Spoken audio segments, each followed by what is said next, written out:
Padre, te damos gracias, Señor, porque tú has sido bueno, Señor, con cada uno de nosotros, porque tú extiendes, Señor, tus misericordias cada mañana sobre cada una de nuestras vidas. Gracias, Padre, por todo lo que nos has dado, Señor, tanto lo bueno, Señor, como lo no tan bueno, Señor. Gracias porque tú has estado allí en cada circunstancia de nuestras vidas. Que tu palabra corra y sea glorificada para todo aquello que ha sido enviada. Espíritu Santo de Dios, háblanos, Señor, en esta hora. Espíritu Santo de Dios, haznos oidores y hacedores de tu palabra, Señor. Muy bien, vamos a abrir nuestras Biblias. Acompáñenme. Abran sus Biblias en Mateo 14. Vamos a hablar de algo que el Señor quiere que nosotros como iglesia entendamos, que hay circunstancias en nuestras vidas que son necesarias. Acompáñenme a Mateo 14, verso del 22 al 33. Cuando llegue digan amén. Dice aquí, como título, Jesús anda sobre el mar. Y este tema lo he titulado, Sal de tu barca.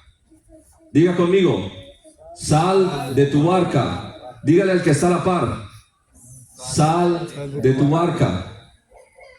Dígale al que está al otro lado, sal de tu barca. Entonces acompáñenme en esta lectura, en el nombre del Padre, del Hijo y del Espíritu Santo. Enseguida Jesús hizo a sus discípulos entrar en la barca e ir delante de él a la otra ribera, entre tanto que él despedía a la multitud. Verso 23. Despedida la multitud, subió al monte a orar aparte, y cuando llegó la noche, estaba allí solo. Y ya la barca estaba en medio del mar, azotada por las olas, porque el viento era contrario. Mas a la cuarta vigilia de la noche, Jesús vino a ellos andando sobre el mar. Y los discípulos, viéndole andar sobre el mar, se turbaron, diciendo, ¡un fantasma! Y dieron voces de miedo. Pero enseguida Jesús les habló diciendo, tened ánimo, yo soy, no temáis. Entonces le respondió Pedro y dijo, Señor, si eres tú, manda que yo vaya a ti sobre las aguas. Y él le dijo, ven. Y descendiendo Pedro de la barca, andaba sobre las aguas para ir a Jesús. Pero al ver el fuerte viento tuvo miedo, y comenzando a hundirse, dio voces diciendo, Señor, sálvame. Al momento Jesús, extendiendo la mano, asió de él y le dijo, hombre de poca fe, ¿por qué dudaste? Y cuando ellos subieron en la barca, se calmó el viento. Entonces los que estaban en la barca vinieron y le adoraron diciendo, verdaderamente eres Hijo de Dios. Amén. Amén. Es increíble cómo el poder de Dios se ha manifestado en diferentes circunstancias y se sigue manifestando en nuestras vidas. Aquí acababa de ocurrir algo. Antes de que aconteciera este suceso, había pasado un milagro sobrenatural. Si ustedes leen capítulos anteriores, vemos que había sido alimentada una gran multitud. Eran más de 5,000 hombres, sin contar mujeres y niños, los que habían sido alimentados. Entonces, dice aquí la palabra que Jesús les dice a sus discípulos que se vayan adelante, que pasen al otro lado de la orilla. Estaban en el mar de Galilea. Ellos, en su gran mayoría, eran hombres experimentados en todo lo concerniente a lo que tenía que ver con la pesca. Eran personas que se dedicaban en su gran mayoría a la pesca. Eran experimentados, tenían pues mucha experiencia en el ramo. Por eso, cuando llegó la noche y Jesús les dice, pasen al otro lado, les da una orden. Ellos no dudaron, porque ellos sabían a qué se enfrentaban. Pero es importante aquí que tengamos en cuenta todo lo que está pasando en este pasaje de la Biblia que vamos a estudiar el día de hoy. La multitud estaba allí, Jesús despide a sus discípulos y él, una vez la multitud se va, una vez ha alimentado a 5,000 personas y ya no hay nadie con él, dice que él se aparta y se va a orar. Estaba él solo, se encontraba al otro lado de la orilla, se encontraba en un lugar buscando la intimidad con el Señor, buscando ese toque especial. Así como ahorita estábamos en alabanza y en la adoración, así mismo la presencia de Dios te toca. El Espíritu Santo empieza a obrar en tu vida, porque cuando tú te dispones, el Señor te ministra. Porque cuando tú le buscas, el Señor se manifiesta. Asimismo, Jesús nos está enseñando aquí que no importa la situación o no importa lo mucho que tú hagas. Él acababa de alimentar a 5,000 personas. Era algo sobrenatural. Ustedes se imaginan alimentar a tantísima gente solamente con 5 panes y 2 peces. Es algo increíble, hermanos. ¿Cuántos tuvieron la oportunidad de compartir los alimentos en acción de gracias? Levante su mano. Sea con su familia, su pareja, su cónyuge, con su vecino. Y es increíble aquí en este país cómo hay tantísima comida, cómo es... en este país hay tanta abundancia aún hasta para la comida. Es increíble cómo, bueno, no sé, los que hayan tenido la oportunidad sirven que una carne, que un relleno, que un pan, o sea, uno no sabe ni por dónde entrarle. Por aquí, por allá. ¿Por qué? Porque hay demasiada abundancia. Ahora, imagínense que así fue la multiplicación de los panes y los peces. Era un lugar apartado, era un lugar donde no había un centro comercial, donde no había nada. Y Jesús multiplicó y dio a saciedad, les bendijo a tal punto que dice la palabra que sobraron 12 cestas llenas. ¿Qué quiere decir con esto? Que Jesús había hecho este milagro sobrenatural. Pero, iglesia, es importante que entendamos que no importando la majestuosidad o la presencia que hayas sentido de parte de Dios, lo que Dios haya hecho en tu vida, es necesario que en el momento que estás a solas busques de Dios. Jesús, siendo Dios, nos enseña de que no importando que el poder de Dios se haya manifestado, Él buscaba la intimidad con Dios, buscaba la intimidad con el Padre, buscaba ese toque especial. Es necesario de que tú anheles el acercarte a Dios, que tú anheles el llenarte, el nutrirte, el poder decir, no importa, Señor, que tú me uses. Lo importante aquí es el Señor. Lo importante aquí es la presencia de Dios, hermanos. No importa que tú tengas 2, 3 trabajos. Si no tienes a Dios, de nada te sirve. Necesitamos de Dios. Necesitamos de acercarnos a Jesús, de parecernos a Jesús. Si Jesús, siendo Dios, pero también era hombre, Él rendía todo a la presencia del Padre. Le decía, estoy cansado, estoy fatigado, tengo hambre, todo lo llevaba a los pies de su Padre. Y entonces por eso Él le dijo a los discípulos, vayan. Ahora, retomemos el pasaje. Dice que ellos partieron del otro lado. Era medianoche cuando salieron de allí. Ahora imagínense, en ese entonces lo más probable es que no existiera las lámparas tan potentes que hay ahora en este tiempo. Tal vez habrían velas, tal vez habían, no sé, otro tipo de incandescencia, pero en medianoche no se ve nada.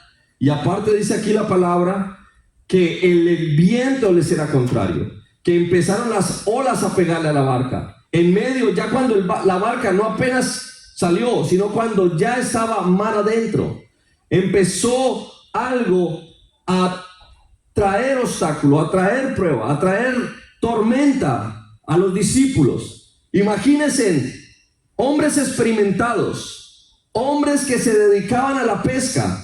¿Cuántos han visto un programa de estos de pesca deportiva o de pesca peligrosa en Discovery Channel? ¿Alguna vez han tenido la oportunidad?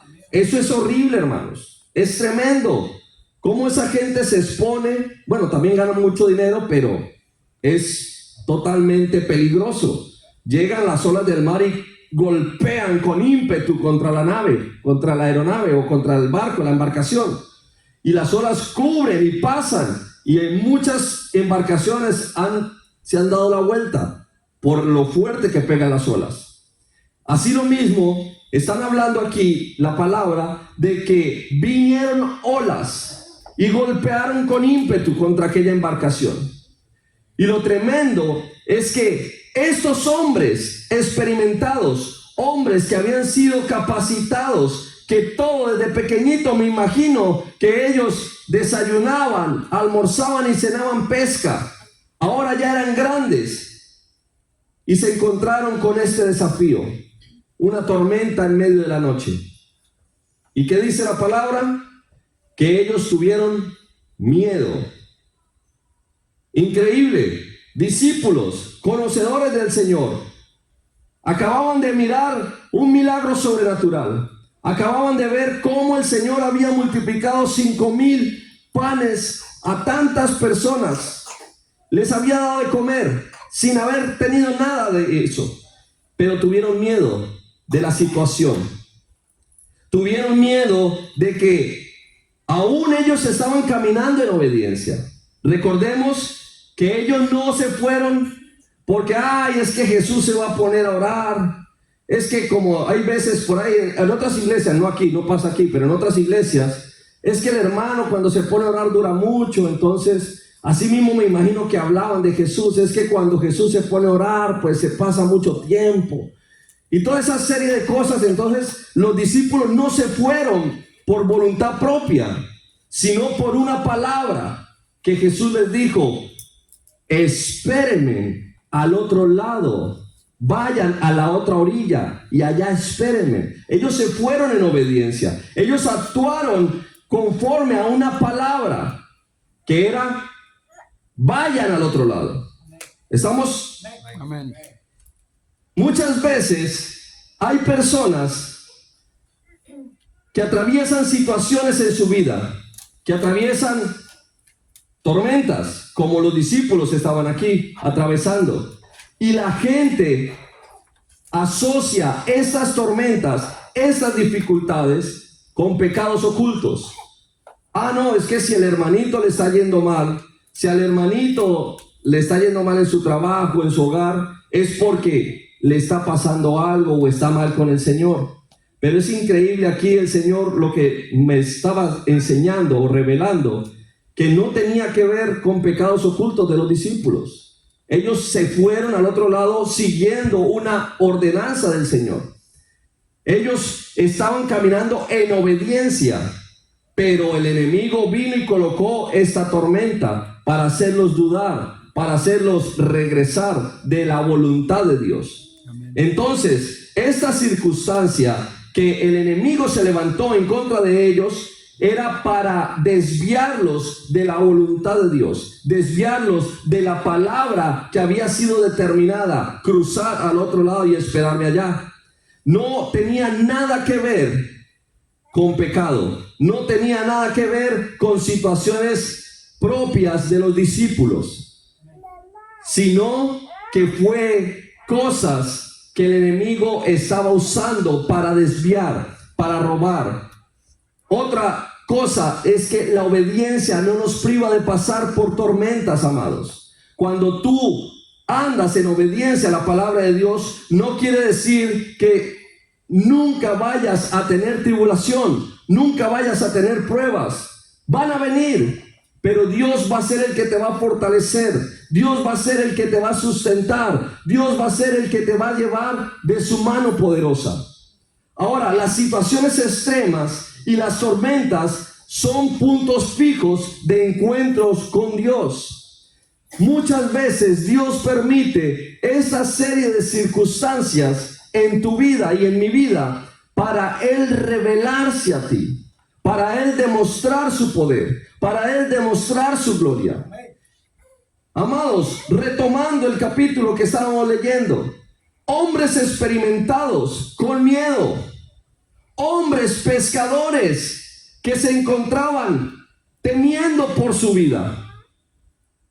Si se alcanzan a imaginar la magnitud de la tormenta que ellos estaban viviendo, ¿cómo es posible que a alguien que creció siendo pescador, que vivió siendo pescador, de repente tenga tanto miedo en perder su vida? ¿Por qué? Porque la embarcación iba para un lado y iba para el otro. El viento, dice, cuando la palabra hace énfasis en algo, es porque era tremendo. ¿Quién ha caminado con el viento en contra? ¿Quién ha tenido la oportunidad de caminar con el viento en contra? El viento te pucha, te regresa, ¿cierto? Ahora imagínese en el mar, con viento en contra, con todo en contra tuyo. Hay situaciones que se presentan muchas veces en nuestras vidas que parecen que en vez de tú avanzar, estás retrocediendo. Hay situaciones que muchas veces el enemigo utiliza y golpean con ímpetu contra tu vida. Pero eso no quiere decir de que tú estás alejado de Dios. Eso no quiere decir de que Dios no está usando esa situación para mostrar su gloria y su poder en tu vida. Dios tiene y quiere lo mejor para ti. Dios tiene y quiere lo mejor para tu hogar. Pero es necesario que tú entiendas que cada situación, cada tormenta, cada tribulación es para mostrar su gloria y su poder. ¿Cuántos dicen amén? Amén. Acompáñenme a Hechos capítulo 27. Otro evento o otra tormenta o megatormenta que describe la Biblia, que ocurrió a uno de los apóstoles. Hechos capítulo 27, del verso 13 al verso 25. Dice así la palabra del Señor: y soplando una brisa del sur, pareciéndoles que ya tenían lo que deseaban, levaron anclas e iban costeando Creta. Pero no mucho después dio contra la nave un viento huracanado llamado Euroclidón, y siendo arrebatada la nave y no pudieron poner proa al viento, nos abandonamos a él y nos dejamos llevar. Un viento recio, dice la palabra, y habiendo corrido a sotavento de una pequeña isla llamada Clauda, con dificultad pudimos recoger el esquife. Todos estos son términos de navegantes. Y una vez subido a bordo, usaron de refuerzos para ceñir la nave, y teniendo temor de dar en la sirte, arriaron las velas y quedaron a la deriva.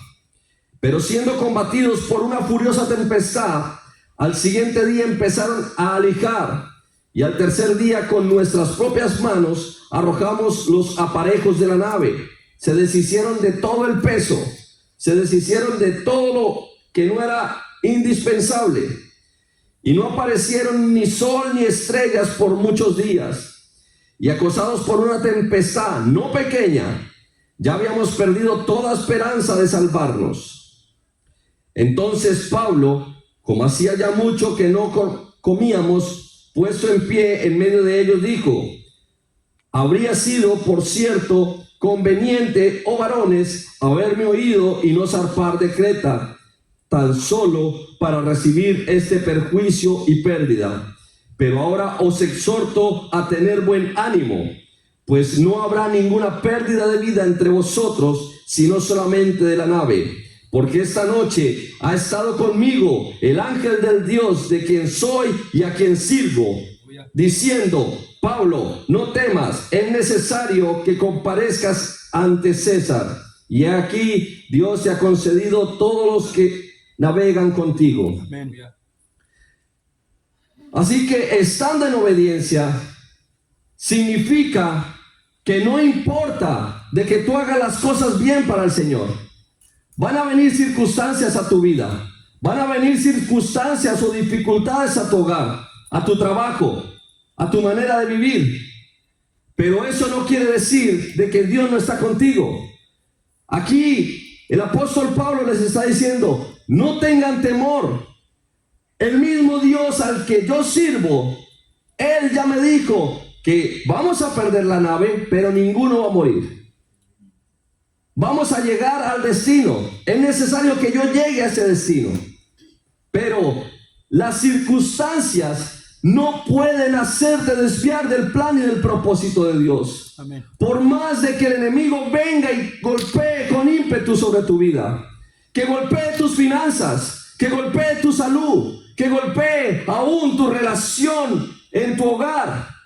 No importa si estas circunstancias están minando lo más profundo de tu corazón, o recordando heridas, o trayendo a memoria traumas de tu niñez o de tu vida. No importa eso, Dios tiene el control para cambiar tu vida. Dios tiene el control para cambiar la tempestad. Dios tiene el control de cada circunstancia si tú se la entregas a Él. Él quiere que en este día tú sepas que Dios está en control cuando tú estás en obediencia. Cuando tú caminas conforme a la palabra de Dios, Dios toma el control de tu vida. Dios cambia cualquier situación de tu hogar. Dios cambia tus finanzas. Dios cambia aún aquel hijo o aquella hija que se ha apartado o que se encuentra alejada de Dios. La palabra de Dios dice, cree en el Señor Jesucristo y serás salvo tú y toda tu casa. Amén. Es una promesa que se cumple hasta el día de hoy y siempre se va a cumplir. A los que amamos a Dios, todas las cosas nos ayudan a bien. Amén. Y esto a los que en su propósito hemos sido llamados. ¿Cuántos dicen amén? Amén. Aleluya.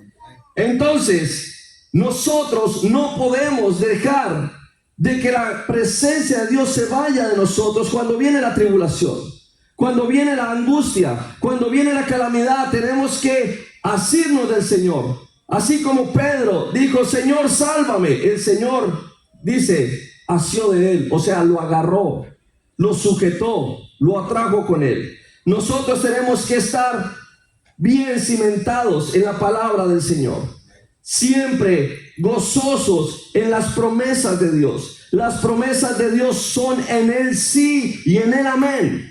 Si Dios ha prometido que Él va a restaurar tu hogar, Él lo hace a su tiempo, en su momento. Si Dios ha prometido que tus hijos van a estar aquí en la presencia del Señor, Él lo va a hacer a su tiempo. Amén. En su momento. Pero ustedes no pueden desfallecer, no pueden soltar de su voluntad, de soltar esa palabra. Tienen que siempre luchar, perseverar por ella.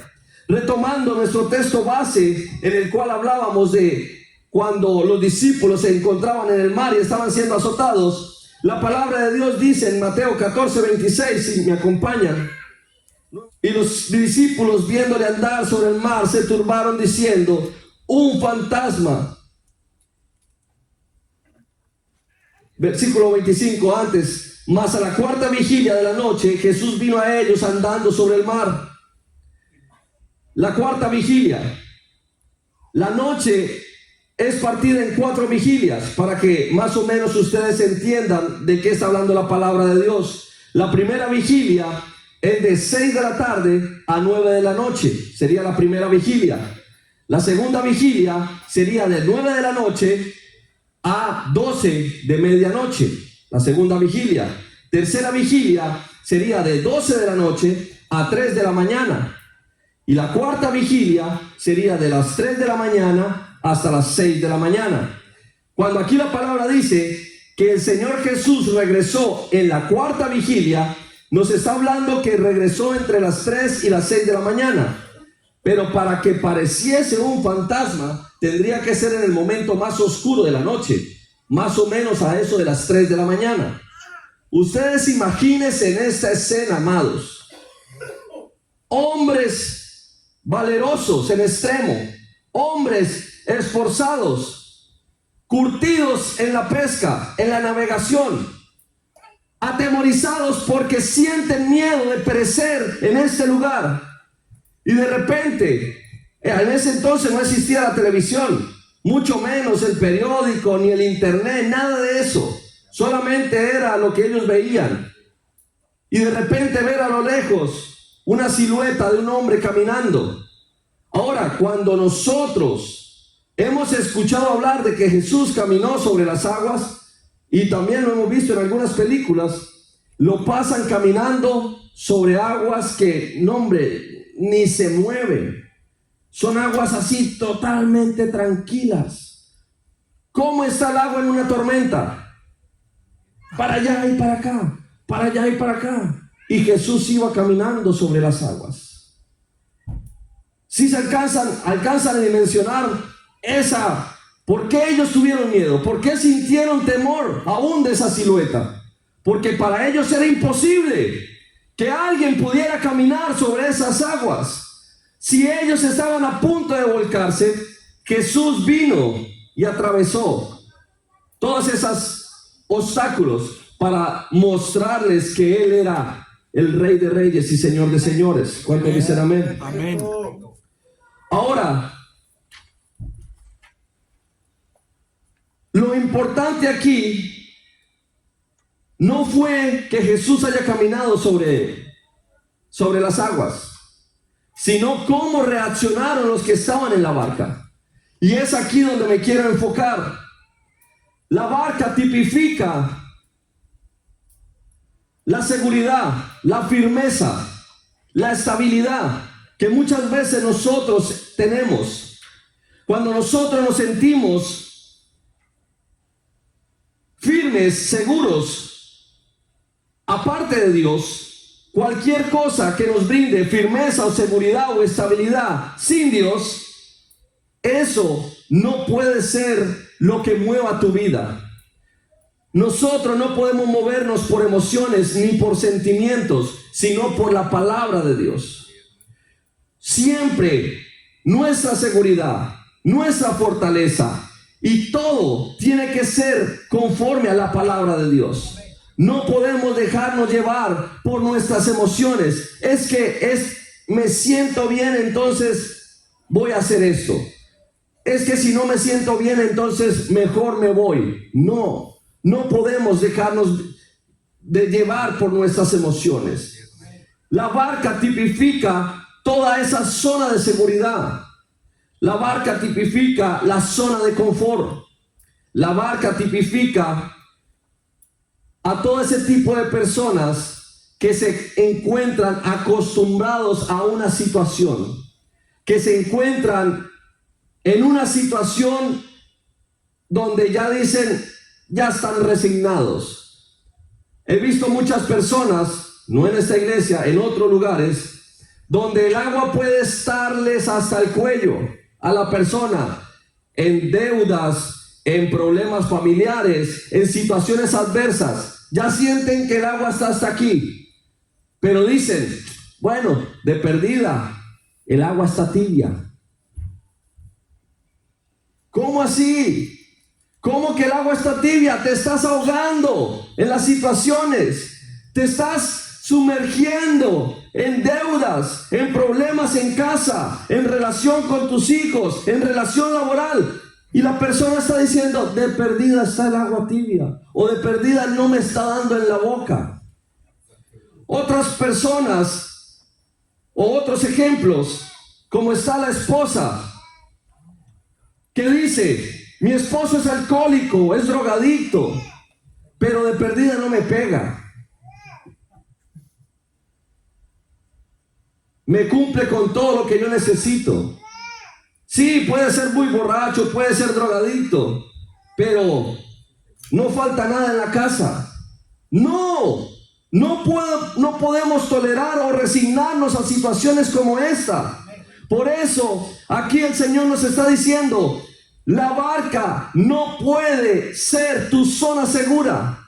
Hay situaciones en que uno no se puede adaptar a la situación. Si tú estás viviendo en una situación que tú sabes que no glorifica a Dios, es tiempo de que salgas de esa barca, de que salgas de esa zona segura, de que salgas de esa situación. Si un trabajo no te está acercando a Dios, es necesario que salgas de esa situación. Todo lo que no te acerque a Dios, sino que te aleje, es un lugar donde tú tienes que salir. Es un lugar donde tú tienes que decir: hasta aquí, Señor, provéeme otro lugar, porque yo necesito glorificar tu nombre. Dice que a los que buscamos a Dios, primeramente todas las cosas serán añadidas. Mas buscad primeramente del reino de Dios y su justicia, y todo lo demás será añadido. No podemos tolerar o adaptarnos a las situaciones. No podemos ser gente resignada, sino que tenemos que violentarnos en el Señor. Esa esposa que tiene al esposo drogadicto, al esposo alcohólico, tiene que decir: Señor, no me levanto de este lugar hasta que tú lo cambies, hasta que tú lo transformes, hasta que tú lo traigas a los pies de Cristo, hasta que tú verdaderamente hagas un cambio en esta persona.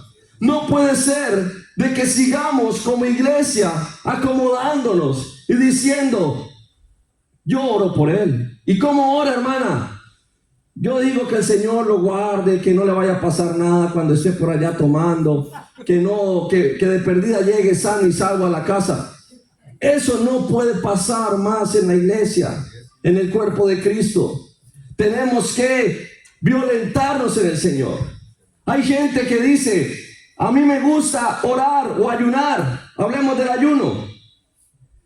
Y uno le pregunta: ¿y cómo está haciendo su ayuno? ¿Cómo está haciendo su búsqueda con el Señor? No, hermano, yo voy ayuno desde las 9 de la mañana hasta las 12 del mediodía.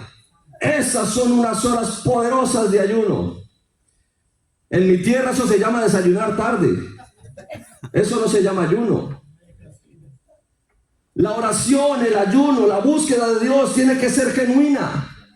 Si tú quieres que el Señor se manifieste, tú tienes que también darle al Señor, darle tiempo de calidad, darle compromiso, darle entrega. Tú quieres que tu situación cambie, busca de Dios. Tú quieres que tus finanzas cambien, busca de Dios. Tú quieres que tu hogar se restaure, busca de Dios. ¿Cuántos dicen amén? No podemos conformarnos a este siglo, dice la palabra. Tenemos que siempre movernos conforme a los parámetros de Dios, conforme a la voluntad de Dios. Ahora, no se trata de positivismo, no se trata de hacer las cosas con una mentalidad positiva. Allá afuera la gente dice: declara, decreta, vive positivamente y las cosas van a cambiar. No es así, hermanos. Es conforme a la palabra. La fe es por el oír y el oír por la palabra de Dios. Si tú quieres ser cambiado, tienes que nutrirte de la palabra, tienes que vivir conforme a la palabra, tienes que hacer que tu vida sea una vida conforme a la palabra, conforme a los parámetros establecidos por Dios en su palabra. ¿Quieres ver cambio en tu vida? Nútrete de esta. Llénate del Señor. Amén. Así como glorificamos y dimos gracias a Dios por todas sus bendiciones durante este año, así cada día puedas decirle: Señor, gracias. Gracias por este nuevo día. Gracias porque tu misericordia es nueva sobre mi vida. Porque me das a mis hijos. Porque me das una iglesia. Porque me das a mis hermanos. Hay que dar gracias a Dios por todo y en todo momento.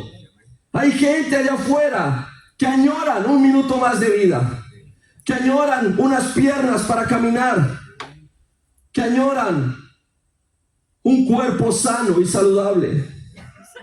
Así es de que tenemos que ser agradecidos, pero no confiados en lo que ya tenemos o ser acomodados a las circunstancias o adaptarnos a las circunstancias que sabemos que son adversas a Dios. Si un trabajo te aleja de Dios, deja ese trabajo. Si una amistad te está apartando de Dios, deja esa amistad. Si un noviazgo te está apartando de Dios, deja ese noviazgo.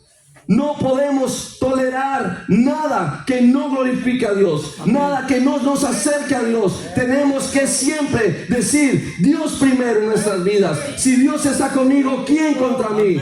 Porque para Dios todo es posible. Démosle un fuerte aplauso al Señor.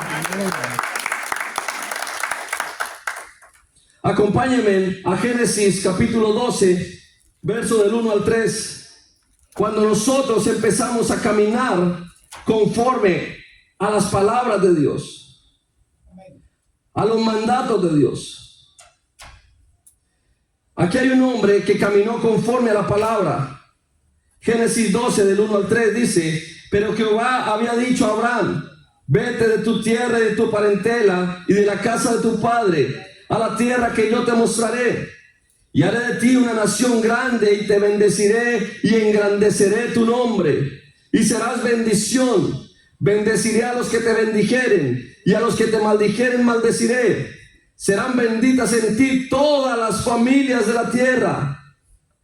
Dios le habla a un hombre que estaba en la barca.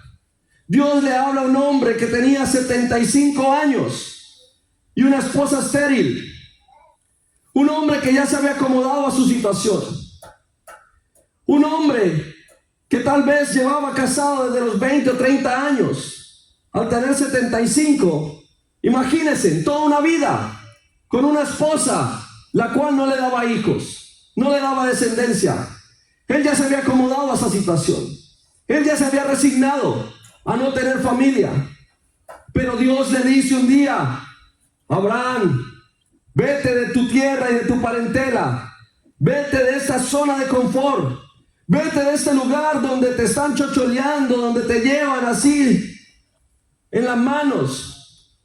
Vete. Yo quiero llevarte a un lugar para mostrarte mi poder. Y no solamente te voy a dar un hijo, te voy a dar una descendencia. Te voy a hacer padre de multitudes.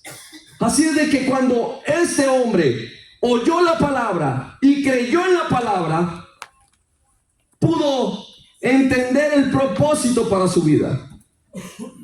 Cuando nosotros entendemos que el obedecer la palabra trae bendición a nuestras vidas, para nuestro caminar, para nuestro hogar, para nuestras finanzas, para todo lo que el Señor tenga para nuestras vidas, el obedecer su palabra es la que trae cambio. No es nuestra emoción, no es lo que tú sientas. Porque el evangelio no se trata de emociones, el evangelio no se trata de sentimientos, el evangelio no se trata del alma, el evangelio se trata de la sujeción a la palabra, de la obediencia a la palabra. ¿Cuántos dicen amén? Amén.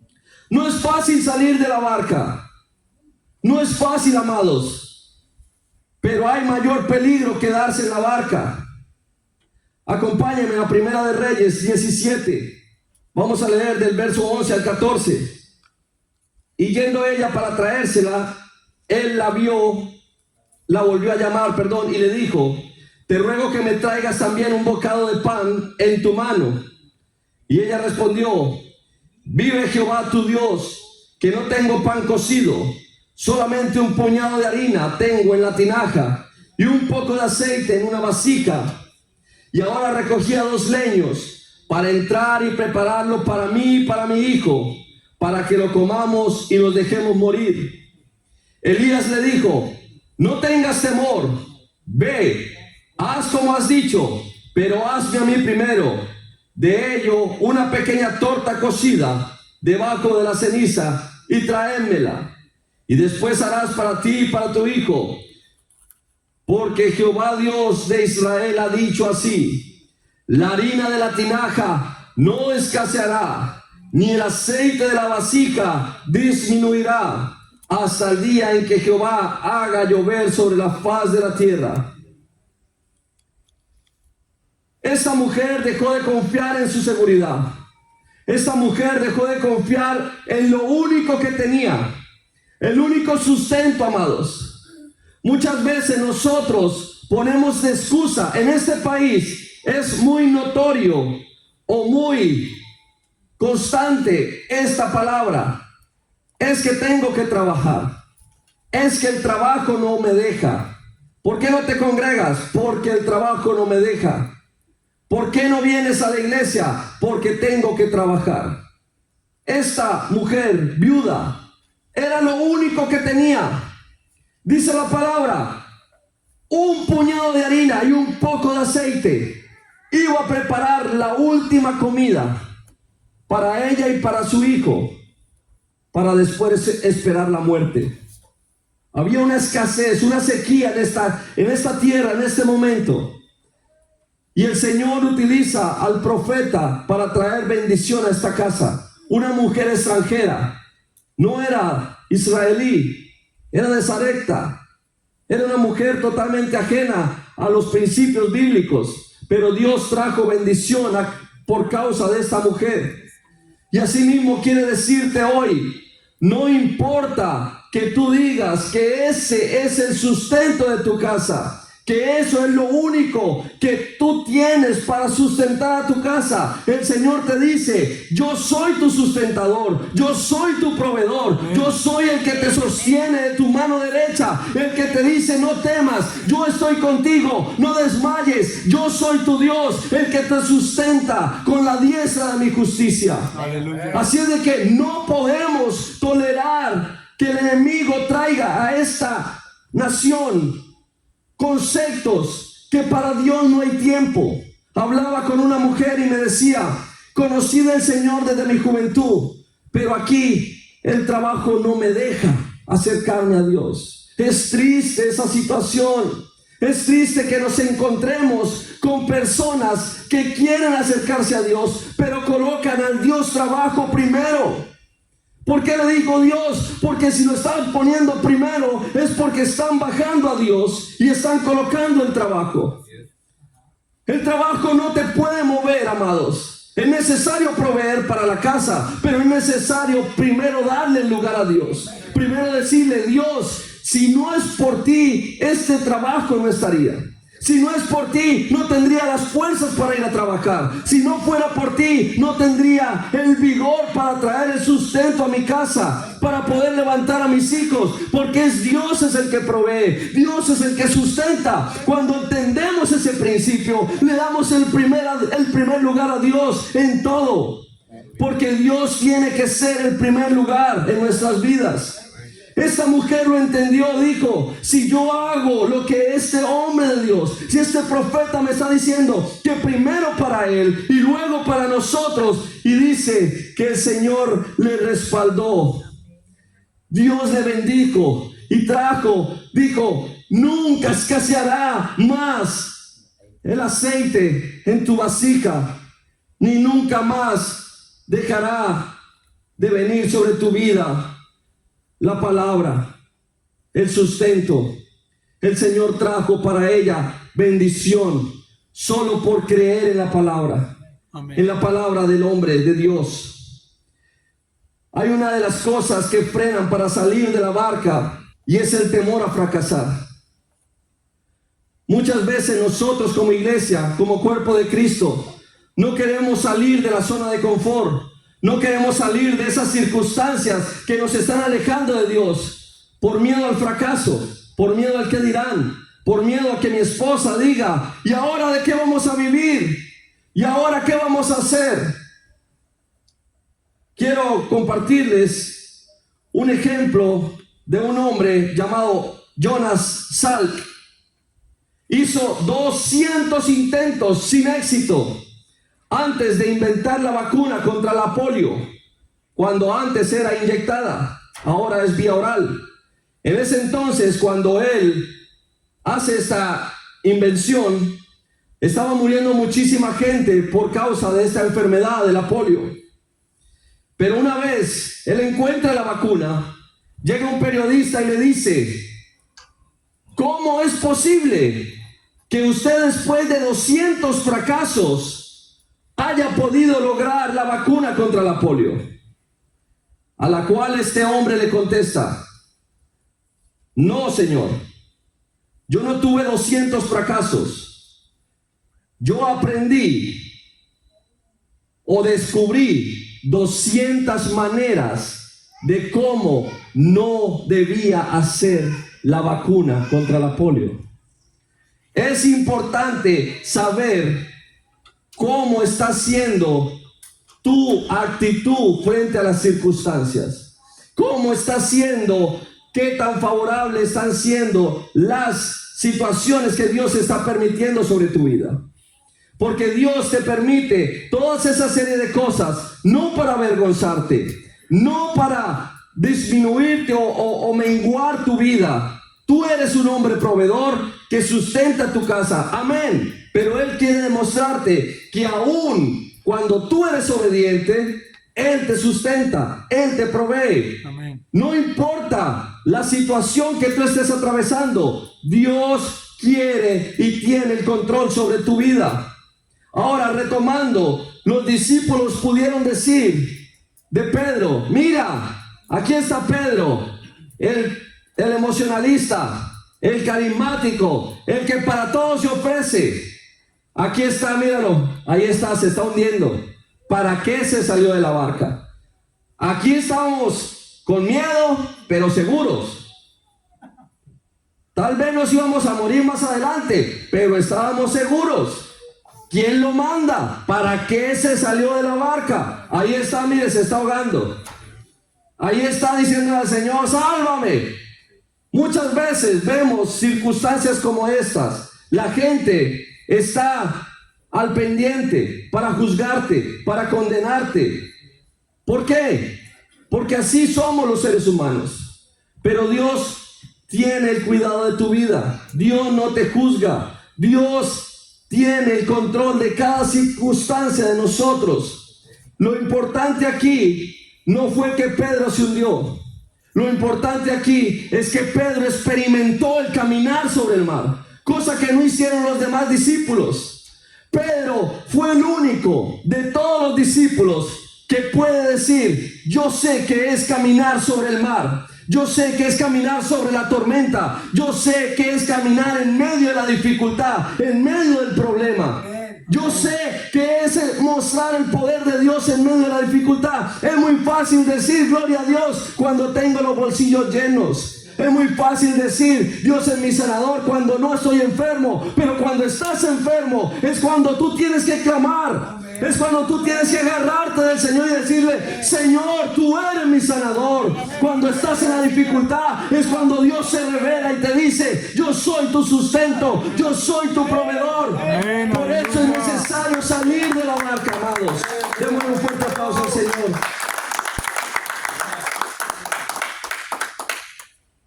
Todas estas experiencias son para que tú te atrevas y te desafíen a salir de ese lugar. A salir de ese lugar de confort, a no conformarte a lo que el mundo te está engañando. Amados, lo más importante es el reino de Dios. Por eso la palabra de Dios dice: mas buscad primeramente del reino de Dios y su justicia, y todo lo demás será añadido. Amén. Todo. El que esté falto de algo, pídaselo al Señor, que el Señor se lo va a dar sin medida y sin reproche. Así es de que atrévete a salir de la barca. Atrévete a caminar en medio de la dificultad. Atrévete a caminar en medio de la tormenta. Quita de la mirada de los problemas. Pedro fue una persona que mientras estuvo mirando al Señor, caminó sobre el mar. Pero en el momento que quitó su mirada del Señor y la puso en la dificultad, se empezó a hundir. Amén. Eso quiere decir que no importa que camines en obediencia, no importa que estés experimentando el poder de Dios en ese momento sobre tu vida, nunca quites tu mirada del Señor. Nunca bajes tu mirada del Señor. Cuando tú te desenfocas del plan y del propósito, viene el enemigo a desviarte, a sacarte, a estorbar lo que Dios quiere hacer sobre tu vida. Así es de que no permitas que las circunstancias te roben el plan y el propósito de Dios sobre tu vida. ¿Cuántos dicen amén? Amén. Debemos ser guiados, debemos ser dirigidos y siempre decirle al Señor: Señor, guía mis pasos, guía mi vida y encamíname en toda verdad. Amén. Amén. Démosle un fuerte aplauso al Señor en esta hora. Póngase sobre sus pies y vamos a pedirle al Espíritu Santo que nos enseñe a salir de la barca.